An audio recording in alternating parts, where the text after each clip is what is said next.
Sveiki visi, su jumis aš Zita Baskienė, life coach arba gyvenimo mokytojas. Ir šiandieną noriu padaryti įrašą, kuris galvoju galbūt daugelį jūsų apsaugos nuo klaidos. Pasakysiu, kame dažnai mes šitoje vietoje padarom klaidas ir patarsiu, kaip pasitikrinti ir neįpulti į problemą arba veltui neišvaistyti laiko. Tai šiandien kalbėsiu apie tai, kai brandų žmonės nuo 40 iki ir toliau, kiek tai nesvarbu, sugalvoja pirkti būstą užsienyje.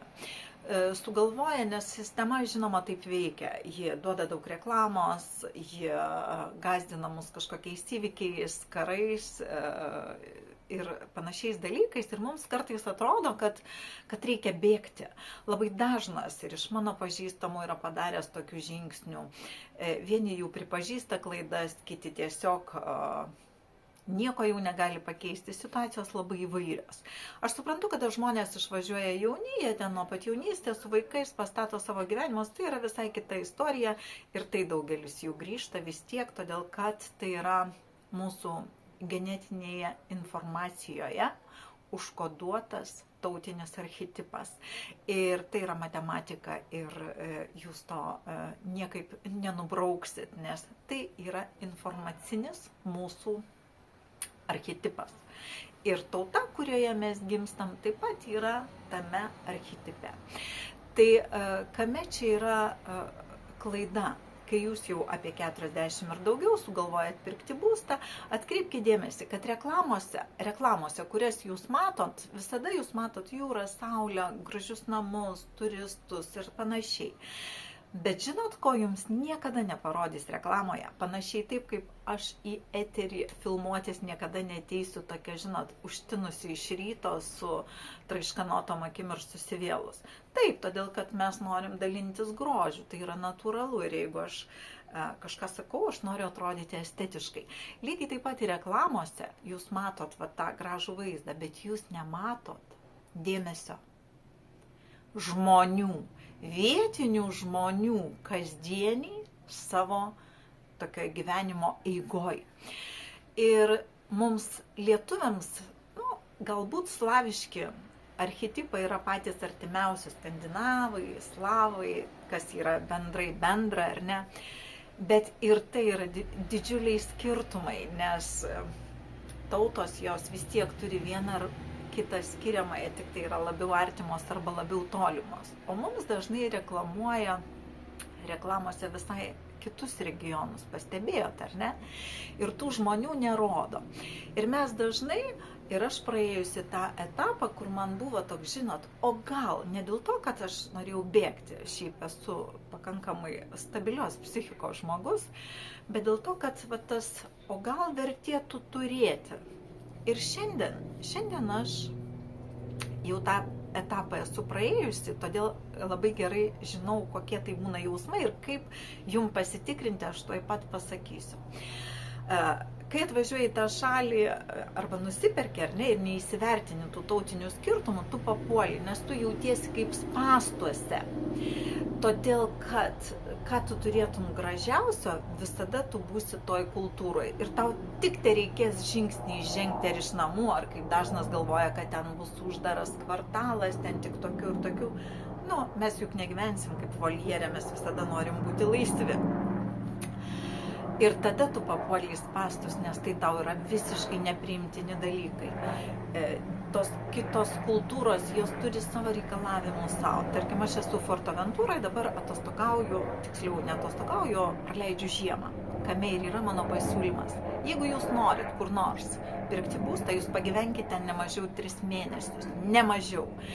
Ir aš jūs beveik galiu patikinti, kad jūs sakysit, nereikia man to nacher būsto jokio Ispanijoje ar Balyje ar dar kur nors. Todėl, kad namai yra ten, kur jūsų vaikai.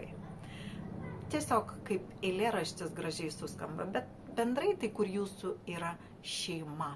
Ten yra jūsų namai. Jeigu jūs nusipirksit namus Ispanijoje, kas atsitinka? Ispanijoje tampa jūsų namai ir jūs tada vis tiek norit kažkur keliauti kitur. Nes namai tai yra stacionari vieta, iš kurios jums vis tiek norėsis keliauti. Tai kokia prasmė įmesti save į kitą kultūrą, kur tau svetimas yra žmonių tas tipažas, kur jie arba purvini, arba rėkauja, arba dar kas nors. Jis nėra blogas, jis ne jūsų, jis kertasi su jūsų supratimu viso ko. Ir jūs save įmetat į tą, nutolstat nuo vaikų ir vis tiek važiuojat dar kažkur po to keliauti, nes tai tampa jūsų namai. Bet namai negali būti namais, jeigu ten nėra jūsų artimųjų. Tai tiesiog yra algoritmas. Namai ten, toj šaly, kur yra jūsų šaknys arba vaikai. Ir todėl jūs nekeičiat namų. Jūs tiesiog apgaunat save. Ir dažniausiai mano konsultacijai, kiek aš ir gyvenime taip pat galiu stebėti, tai yra žmonės, kurie yra trečiam vibraciniam dažnį. Trečias vibracinis dažnis visada yra finansai, tai yra toks finansų generavimas ir kaip mes šitame užstringam, mes dažniausiai tai turim automobilį, namą, ten sodybą, ten namą prie jūros, po to namą užsienyje kažkur. Mes užstringam turėjime. O tam, kad vyktų judėjimas ir žmogus augtų, reikia iš turėjimo išeiti į galėjimą. Todėl šiandien mano patarimas jums, galėkite pirmiausiai pabūti žiemą toj šaly, kur jūs norit gyventi. Ir kai jūs išleisit galbūt daugiau, nes žino, dažnas sako, oi, čia tiek pinigų išleidžiu, o jeigu turėsiu savo, tai niekas neskaičiuoja, kiek bendrai investuoja į tai. Žodžiu, žmonės su matematika tikrai yra labai susipykę. Ir kai mes pradedam skaičiuoti, visada atsiduriam tam nežmogiškam, o finansiniam konstruktyvė, kuris gali būti tik tai kaip priedas prie žmogiško, bet jis negalima skaičiuoti tokių dalykų, apie ką mes kalbam, ar ne? Todėl pagyvenkit 3 mėnesius užsienį ir jūs tikrai suprasit, kad jums jo nereikia, nes jūs kitais metais galit važiuoti kitur, pagyventi dar kitais kitur, bet jūs visada sugrįšite į savo tą, žinot, į savo prigimtinę, tą savo esybės formulę, nes jūs joje ir tai nuo mūsų nepriklauso, tai dieviškam tam pasaulio arba sielų įsikūnijimo arba sielų mokyklos fone visada mes gimstam ten, kur turim gimti. Todėl neapgaukit savęs. Namai bus visada ten. Ir tas pirkimas kažkur jūs įstrigdins. Ir dar toks vienas skirtumas apie galėjimą ir turėjimą. Žinot, aš kažkada irgi praėjau šitą, kaip svarščiau ten, pirkti, nepirkti. Ir va turėjimas, galėjimas. Gyvendamas Lietuvoje, ten kur mano vaikai, mano anūkai, aš kiekvieną kartą galiu juos pamatyti, jeigu noriu. Tai nereiškia, kad aš su jais gyvenu. Aš juos matau gal 3 kartus per mėnesį, nes visi savarankiškai, visi turim savo gyvenimus ir veiklas. Bet jeigu šiandien aš noriu, aš galiu. O jeigu aš esu kitoj šaly, aš noriu ir aš negaliu. Aš turiu laukti. Ir tai yra skirtumai turėjimo ir galėjimo.